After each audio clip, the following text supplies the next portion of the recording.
Sekolah SMA Melati Indah dikenal dengan bangunannya yang tua dan megah. Sekolah ini telah berdiri sejak zaman kolonial dengan arsitektur khas yang menghadirkan kesan angker.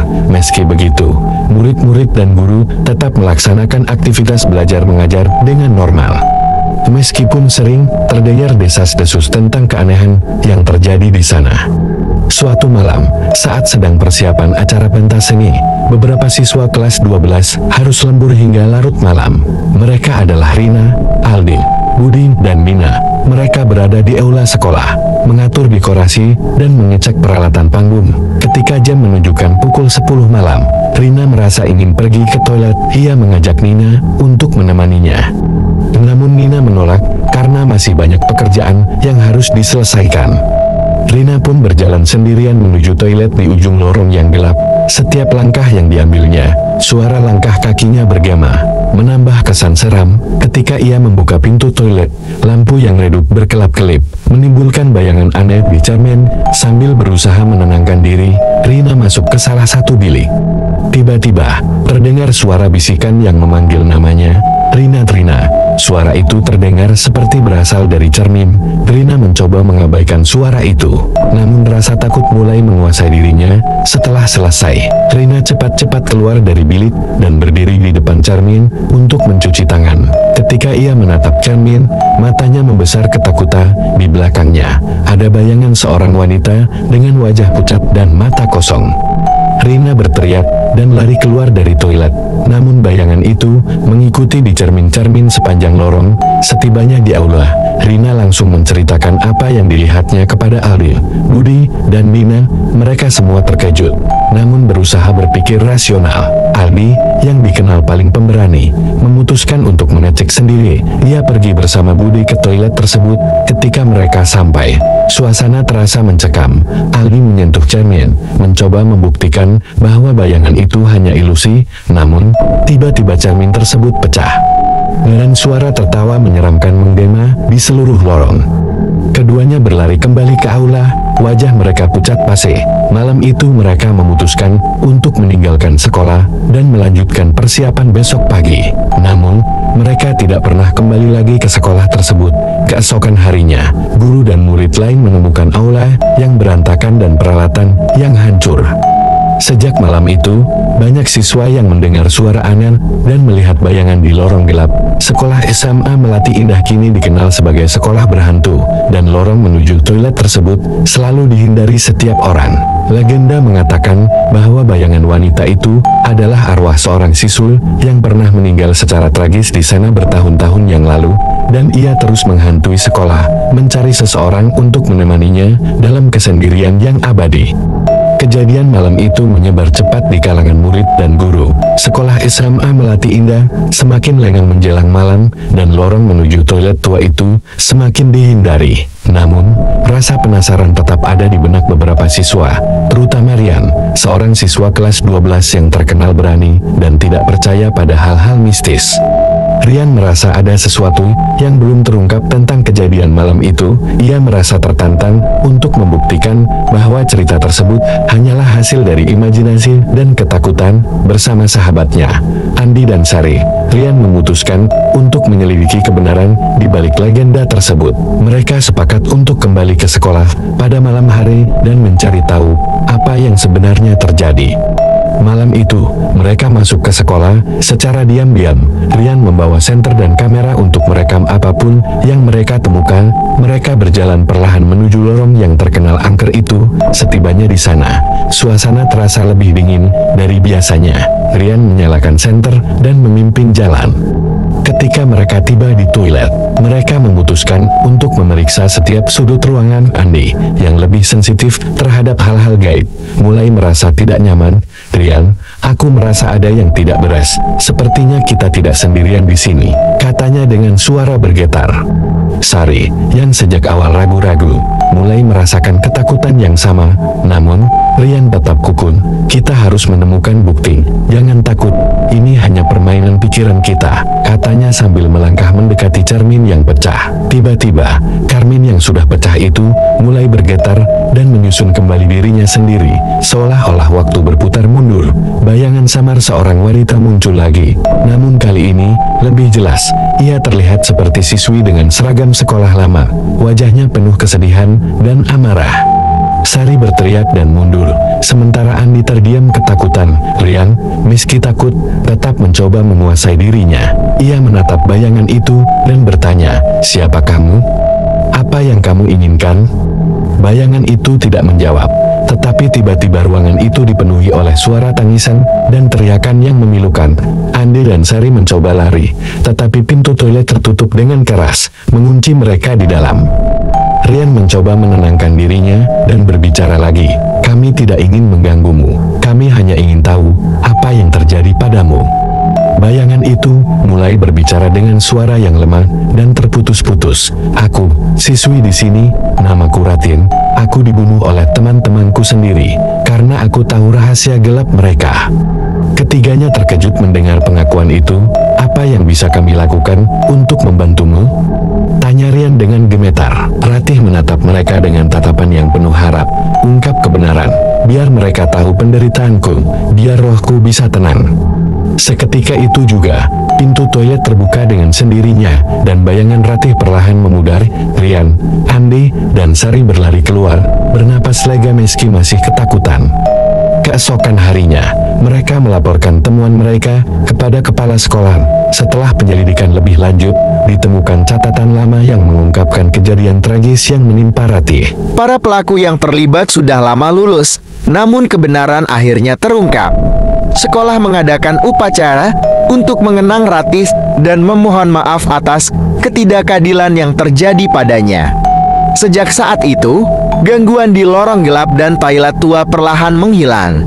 Namun, kisah Ratih tetap menjadi legenda yang diceritakan turun-temurun, mengingatkan semua orang bahwa kebenaran selalu mencari jalan untuk terungkap dan keadilan, meski terlambat, akan selalu datang. Setelah upacara mengenang Ratih, keadaan di SMA Melati Indah mulai membaik. Lorong gelap yang dulu ditakuti kini mulai kembali digunakan. Namun, meskipun gangguan supernatural berhenti, tidak semua orang merasa tenang. Rian, Andi, dan Sari masih merasa ada yang belum selesai. Beberapa minggu setelah upacara, Rian menerima pesan aneh di mejanya, sebuah catatan dengan tulisan tangan yang menyuruhnya kembali ke lorong gelap pada malam hari. Catatan itu tidak bertanda tangan, tetapi insting Rian mengatakan ini ada kaitannya dengan arwah Ratin. Ia menunjukkan catatan itu kepada Andi dan Sari. Meskipun mereka takut, rasa penasaran mereka lebih besar. Malam itu, mereka kembali ke sekolah dengan senter dan kamera di tangan. Mereka menuju lorong gelap. Kali ini, suasana terasa lebih tegang, seolah ada sesuatu yang menunggu mereka. Ketika mereka sampai di lorong, Rian merasakan getaran aneh dari lantai. "Kalian merasakannya?" tanyanya pelan. Andi dan Sari mengangguk. Wajah mereka menunjukkan ketakutan yang sama. Mereka sampai di toilet dan tiba-tiba mendengar suara pintu di ujung lorong terbuka. Dari bayang-bayang, muncul seorang pria tua dengan wajah yang penuh kesedihan. "Kalian harus tahu kebenaran yang sebenarnya," katanya dengan suara serak. Pria itu memperkenalkan dirinya sebagai Pak Hendro, mantan penjaga sekolah yang telah pensiun. Ia menjelaskan bahwa ia tahu tentang pembunuhan Ratin, tetapi diancam untuk tetap diam. "Aku melihat mereka menyeret Ratin ke ruang bawah tanah sekolah. Mereka menuduhnya mencuri. Tapi sebenarnya Ratih hanya tahu rahasia gelap mereka, sebuah klub rahasia yang sering menganiaya siswa lain." Rian terkejut mendengar itu. "Klub rahasia? Kenapa kau tidak pernah mengungkapkannya?" Pak Hendro menghela napas. "Aku diancam dan keluargaku juga. Tapi sekarang, aku tak bisa diam lagi. Aku sudah tua, tapi kebenaran harus keluar. Ratih tidak bersalah. Kalian harus ke ruang bawah tanah. Di sana ada bukti yang mereka sembunyikan." Mereka bertiga mengikuti Pak Hendro ke ruang bawah tanah sekolah, tempat yang jarang sekali dimasuki orang. Di sana, mereka menemukan ruangan yang tersembunyi, penuh dengan barang-barang pribadi Ratih dan catatan-catatan yang mencatat setiap kejahatan klub rahasia tersebut. Tiba-tiba, mereka mendengar langkah kaki mendekat. Sinar senter mengungkapkan beberapa mantan siswa yang kini menjadi guru di sekolah itu. Wajah mereka penuh amaran. "Kalian tidak seharusnya di sini," salah satu dari mereka berkata dengan nada mengancam. Namun, sebelum mereka bisa bergerak lebih jauh, bayangan Ratih muncul lagi, kali ini lebih kuat dan jelas. Kalian tidak bisa lari dari keadilan. Suara Ratih menggema, barang-barang di ruangan mulai bergetar, dan dinding-dinding ruang bawah tanah mengeluarkan suara retak. Para mantan siswa yang kini menjadi guru itu ketakutan dan mencoba melarikan diri, namun bayangan Ratih mengepung mereka, seolah memberikan hukuman yang telah lama tertunda. Pak Hendro, Rian, Andi, dan Sari hanya bisa melihat dengan kagum dan nyeri. Setelah bayangan Ratih menghilang, mereka menyadari bahwa bukti yang mereka temukan sudah cukup untuk membawa para pelaku ke pengadilan. Mereka menghubungi polisi, dan kasus Ratih akhirnya dibuka kembali. Para pelaku ditangkap dan diadili atas kejahatan mereka. Dengan pengungkapan penuh kebenaran dan keadilan yang ditegakkan, dengan para pelaku kejahatan terungkap dan diadili, SMA Melati Indah akhirnya bisa bernapas lega. Rian, Andi, dan Sari menjadi pahlawan di mata teman-teman dan guru mereka. Namun, meski arwah Ratih telah tenang, perasaan bahwa ada sesuatu yang belum selesai masih menghantui pikiran Rian. Beberapa bulan kemudian, saat mereka sedang mengerjakan tugas kelompok di perpustakaan sekolah, Rian menemukan buku catatan tua yang terselip di antara buku-buku lain. Buku itu terlihat usang dan berdebu, dengan tulisan tangan yang dikenalnya. Itu adalah buku harian Ratih. Rian merasa dorongan kuat untuk membacanya, meski ada rasa takut yang mengintai. Dalam buku harian itu, Ratih menceritakan lebih banyak tentang klub rahasia dan penganiayaan yang dialaminya. Namun, ada satu entry yang membuat darah Rian berdesir. Aku tahu mereka tidak akan berhenti. Mereka bilang ada sesuatu yang lebih besar, sesuatu yang bahkan lebih menyeramkan daripada kematianku. Rian menunjukkan entry itu kepada Andi dan Sari. Mereka memutuskan untuk menyelidiki lebih lanjut, meski perasaan takut kembali menghantui mereka. Mereka merasa ada sesuatu yang masih tersembunyi di sekolah ini, sesuatu yang bahkan lebih gelap dari apa yang telah mereka ungkapkan. Malam itu, mereka kembali ke sekolah, membawa buku harian Ratih sebagai panduan. Mereka mengikuti petunjuk dalam buku harian itu, yang membawa mereka ke ruang kepala sekolah lama yang telah lama tidak digunakan. Di sana, mereka menemukan sebuah pintu tersembunyi di balik rak buku. Dengan hati-hati, mereka membuka pintu itu dan menemukan tangga yang mengarah ke bawah tanah. Suasana semakin mencekam saat mereka menuruni tangga itu, hingga akhirnya tiba di sebuah ruangan besar yang tampak seperti tempat pertemuan rahasia. Di tengah ruangan, ada meja besar dengan lilin yang sudah lama mati di sekitarnya. Di atas meja, mereka menemukan catatan-catatan yang mengungkapkan adanya persekongkolan yang melibatkan bukan hanya siswa, tapi juga beberapa staf sekolah dalam kegiatan gelap dan ritual yang menyeramkan. Tiba-tiba, mereka mendengar suara langkah kaki mendekat. Mereka cepat-cepat mematikan senter dan bersembunyi di balik rak-rak tua. Seorang pria dengan wajah yang sudah mereka kenal, kepala sekolah Haris, masuk ke ruangan itu bersama beberapa orang lainnya. Rian, Andi, dan Sari terkejut melihat kepala sekolah Haris terlibat dalam konspirasi ini. Mereka tidak boleh tahu apa yang kita lakukan di sini, kata Haris dengan nada serius. Kita harus pastikan rahasia ini tetap terkubur. Hati mereka berdebar kencang mendengar percakapan itu. Mereka menyadari bahwa apa yang mereka temukan lebih besar dari yang mereka bayangkan. Dengan diam-diam, mereka merekam percakapan itu sebagai bukti. Setelah para konspirator pergi, mereka bergegas keluar dari ruangan tersebut dan menuju rumah Rian. Mereka menyusun rencana untuk mengungkap kebenaran kepada pihak berwenang. Keesokan harinya, mereka menyerahkan rekaman dan catatan-catatan itu kepada polisi. Investigasi besar-besaran pun dilakukan. Kepala sekolah Haris dan anggota staf yang terlibat ditangkap, dan sekolah itu sekali lagi dihebohkan dengan skandal yang lebih besar dari sebelumnya. Dengan bantuan polisi, seluruh jaringan konspirasi itu berhasil dibongkar. Setelah semua terungkap, sekolah itu mengadakan upacara besar untuk mengingat Ratih dan membersihkan nama baiknya sepenuhnya. Kali ini, sekolah melakukan ritual pembersihan untuk memastikan tidak ada lagi roh yang terperangkap di sana. Rian, Andi, dan Sari merasa lega karena telah mengungkap kebenaran sepenuhnya. Mereka belajar bahwa keadilan tidak hanya tentang mengungkap kejahatan, tapi tetapi juga memastikan bahwa kebenaran tidak pernah terkubur dan keadilan selalu ditegakkan. Sejak saat itu, SMA Melati Indah kembali menjadi tempat yang damai, namun cerita tentang Ratih dan keberanian 3 siswa itu tetap menjadi legenda yang selalu diceritakan, mengingatkan semua orang bahwa kebenaran, meski sulit dan penuh bahaya, selalu layak untuk diperjuangkan.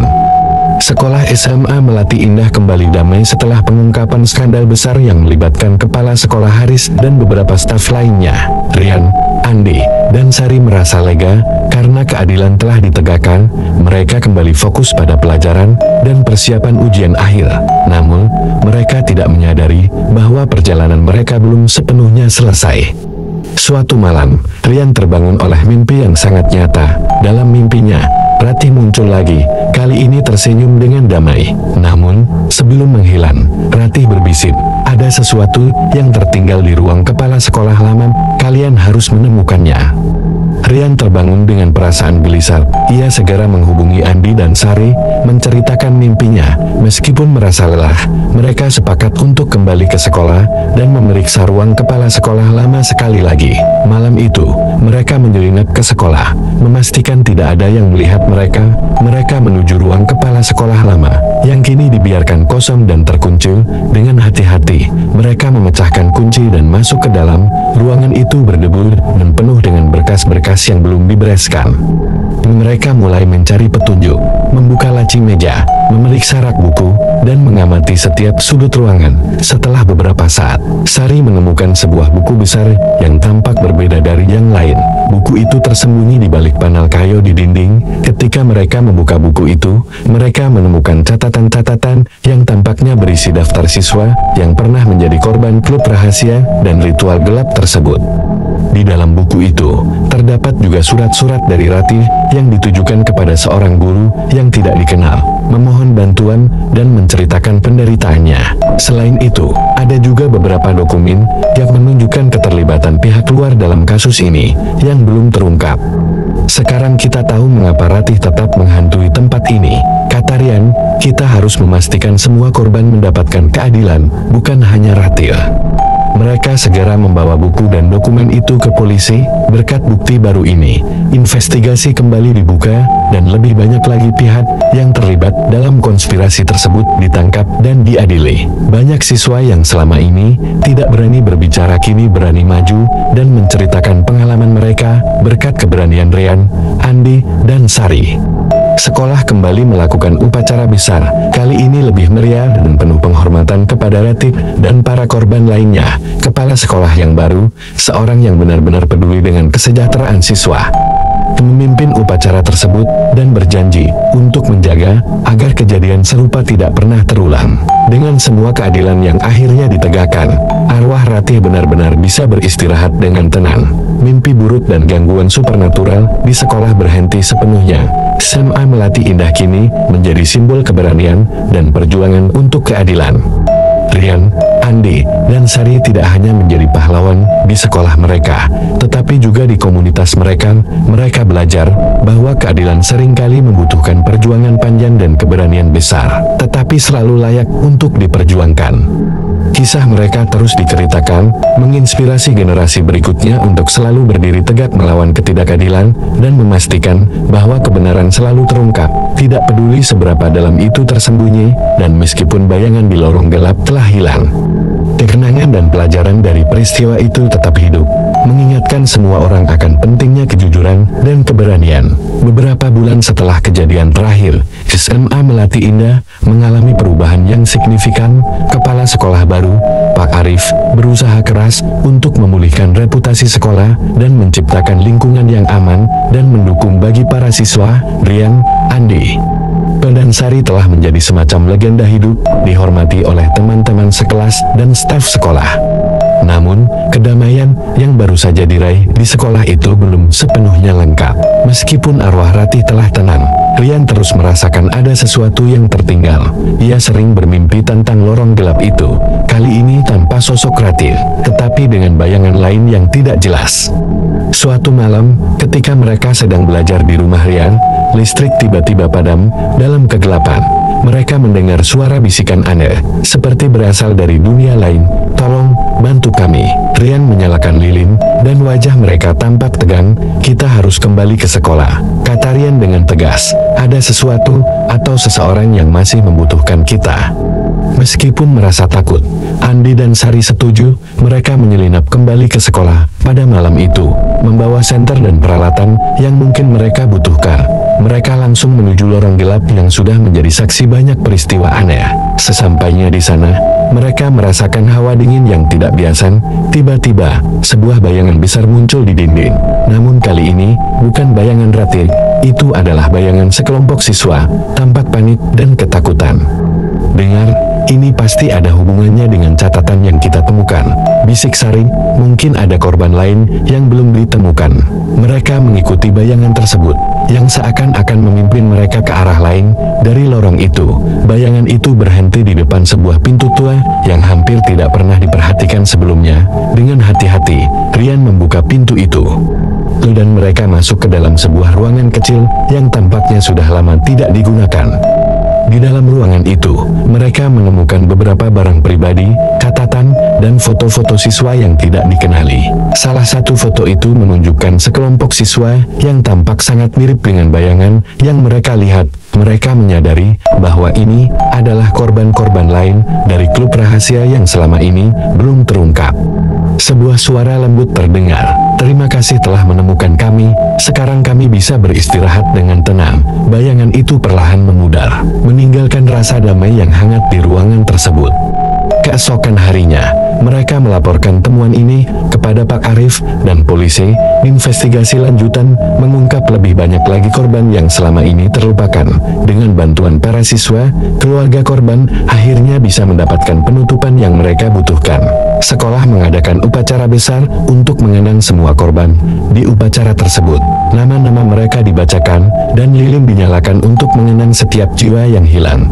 Upacara itu penuh dengan emosi dan air mata, tetapi juga dengan harapan bahwa kejadian serupa tidak akan pernah terulang. Rian, Andi, dan Sari merasa lega. Mereka tahu bahwa mereka telah melakukan segala yang bisa mereka lakukan untuk memastikan keadilan bagi semua korban. Kehidupan di SMA Melati Indah perlahan kembali normal, dengan semangat baru untuk keadilan dan kebenaran. Meskipun kejadian-kejadian misterius dan menakutkan itu telah berlalu, cerita tentang keberanian mereka akan terus hidup. SMA Melati Indah kini menjadi simbol perjuangan melawan ketidakadilan dan kebenaran yang selalu mencari jalan untuk terungkap. Dan meskipun bayangan di lorong gelap telah sepenuhnya lenyap, semangat perjuangan dan keberanian yang dihidupkan oleh Rian, Andi, dan Sari tetap ada di hati setiap siswa dan guru, menginspirasi mereka untuk selalu berani berdiri melawan kegelapan dan mencari cahaya kebenaran. Ketenangan akhirnya menyelimuti SMA Melati Indah setelah pengungkapan seluruh rahasia gelap yang mengintai sekolah tersebut. Para siswa dan guru menjalani hari-hari mereka dengan lebih tenang, percaya bahwa keadilan telah ditegakkan. Rian, Andi, dan Sari merasa lega, tetapi mereka juga tahu bahwa pengalaman mereka telah mengubah mereka selamanya. Namun, perubahan tidak hanya terjadi pada mereka. Sekolah mulai menerapkan banyak perubahan signifikan di bawah kepemimpinan Pak Arif. Program-program baru untuk mendukung kesehatan mental dan fisik siswa diperkenalkan. Ada juga kelompok konseling dan kegiatan ekstrakurikuler yang berfokus pada kerjasama tim dan pengembangan diri. Rian, Andi, dan Sari menjadi mentor bagi siswa-siswa yang lebih muda, membantu mereka mengatasi masalah dan mengajarkan nilai-nilai keberanian dan keadilan. Mereka merasa bangga bisa memberikan dampak positif setelah semua yang mereka alami. Suatu hari, saat mereka sedang mengadakan pertemuan dengan kelompok siswa baru di aula sekolah, seorang siswa bernama Dina mendekati mereka. Wajahnya tampak pucat, dan ia terlihat sangat cemas. "Kak Rian, Kak Andi, Kak Sari, aku butuh bantuan kalian," katanya dengan suara bergetar. "Ada apa, Dina?" tanya Rian dengan penuh perhatian. "Aku merasa ada sesuatu yang aneh terjadi lagi di sekolah ini. Aku sering mendengar suara-suara aneh di ruang bawah tanah dekat laboratorium sains. Teman-temanku juga merasakan hal yang sama, tapi kami terlalu takut untuk mengatakannya." Rian merasakan dejavu, tetapi ia tahu bahwa mereka tidak bisa mengabaikan permintaan bantuan ini. "Baiklah, Dina, kami akan memeriksanya. Jangan khawatir, kami akan memastikan semuanya baik-baik saja." Malam itu, mereka bertiga kembali ke sekolah dengan perasaan waspada. Mereka membawa senter dan peralatan lainnya, bersiap untuk apapun yang mungkin mereka temui. Dengan hati-hati, mereka menuju ruang bawah tanah dekat laboratorium sains. Begitu mereka tiba, mereka merasakan hawa dingin yang familiar. Tetapi kali ini terasa berbeda. Ada rasa gelisah yang menyelimuti ruangan itu. Mereka menyalakan senter dan mulai memeriksa setiap sudut. Tiba-tiba, terdengar suara gemerisik dari sudut ruangan. Mereka mendekat dan menemukan sebuah pintu kecil yang tersembunyi di balik lemari tua. Dengan hati-hati, Rian membuka pintu itu dan mereka menemukan sebuah ruangan rahasia yang penuh dengan peralatan ilmiah dan catatan-catatan aneh. Di tengah ruangan, ada sebuah meja dengan buku besar yang terbuka. Di halaman yang terbuka, terdapat catatan tentang eksperimen misterius yang dilakukan bertahun-tahun lalu, melibatkan energi spiritual dan fenomena paranormal. Sari membaca salah satu catatan dengan lantang. Eksperimen ini bertujuan untuk menghubungkan dunia spiritual dengan dunia nyata melalui energi siswa yang terkurung di sekolah ini. Mereka terkejut. Apakah mungkin ini yang menyebabkan semua kejadian aneh di sekolah ini? Tanya Andi. Rian memandang sekeliling, merasa ada sesuatu yang lebih besar di balik semua ini. Kita harus menghentikan ini, eksperimen ini harus berakhir. Mereka mulai mencari cara untuk menghentikan energi yang terjebak di ruangan itu. Mereka menemukan beberapa instruksi di catatan tersebut yang menjelaskan cara memutuskan hubungan energi tersebut. Dengan hati-hati, mereka mengikuti instruksi itu, dan ketika mereka menyelesaikan langkah terakhir, ruangan itu bergetar hebat, dan suara gemuruh terdengar. Tiba-tiba, sebuah bayangan besar muncul di tengah ruangan. Kali ini, bukan Ratin, tapi sekelompok bayangan yang tampak seperti arwah-arwah yang terperangkap. Mereka terlihat marah. Tetapi ketika Rian dan teman-temannya menjelaskan bahwa mereka ingin membebaskan mereka, bayangan-bayangan itu perlahan berubah menjadi lebih tenang. Sebuah suara lembut berkata, "Terima kasih, kalian telah membebaskan kami. Akhirnya kami bisa beristirahat dengan tenang." Bayangan-bayangan itu perlahan menghilang, dan ruangan itu kembali tenang. Keesokan harinya, Rian, Andi, dan Sari melaporkan temuan mereka kepada Pak Arif dan pihak berwenang. Eksperimen tersebut diusut tuntas, dan semua peralatan serta catatan yang tersisa dihancurkan untuk memastikan tidak ada lagi energi negatif yang terperangkap di sekolah. Dengan berakhirnya eksperimen dan arwah-arwah yang telah tenang, SMA Melati Indah benar-benar pulih. Para siswa dan staf bisa menjalani hari-hari mereka tanpa rasa takut akan kejadian supernatural. Rian, Andi, dan Sari belajar bahwa kebenaran dan keadilan memang harus selalu diperjuangkan. Tidak peduli betapa menakutkannya perjalanan itu, mereka berjanji untuk terus melindungi kebenaran dan memastikan bahwa sekolah mereka selalu menjadi tempat yang aman dan penuh kasih bagi semua orang.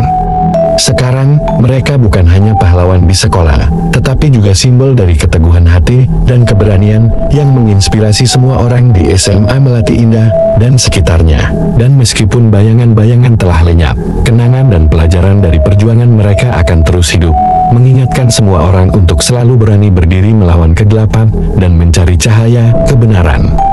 Setelah berhasil memutus energi gelap yang menghubungkan dunia spiritual dengan SMA Melati Indah, kehidupan di sekolah tersebut perlahan kembali normal. Para siswa kembali fokus pada studi mereka, dan program-program baru yang diinisiasi oleh Pak Arif mulai menunjukkan hasil yang positif. Namun, meskipun situasi sudah membaik, Rian, Andi, dan Sari merasakan bahwa peristiwa yang mereka alami telah memberikan mereka pandangan baru tentang tanggung jawab dan keberanian. Suatu pagi, Rian menerima sebuah surat misterius di loker sekolahnya. Surat itu ditulis dengan tinta merah dan hanya berisi satu kalimat. Tidak semua rahasia telah terungkap. Surat itu tidak bertanda tangan, dan Rian merasa cemas. Ia segera menunjukkan surat itu kepada Andi dan Sari. "Siapa yang mengirim ini?" tanya Sari dengan cemas. "Entahlah," jawab Rian, "tapi kita harus menyelidikinya. Kita tidak bisa mengabaikan peringatan ini." mereka bertiga memutuskan untuk menyelidiki lebih lanjut. Mereka mulai mencari petunjuk di seluruh sekolah, berbicara dengan siswa-siswa yang mungkin tahu sesuatu, dan memeriksa tempat-tempat yang sebelumnya belum mereka telusuri. Suatu malam, mereka menemukan sebuah ruang bawah tanah tua yang tersembunyi di belakang perpustakaan. Ruang bawah tanah itu gelap dan berdebu, dipenuhi dengan rak-rak tua yang penuh dengan buku-buku dan dokumen-dokumen kuno. Di sudut ruangan, mereka menemukan sebuah peti kayu yang tertutup rapat.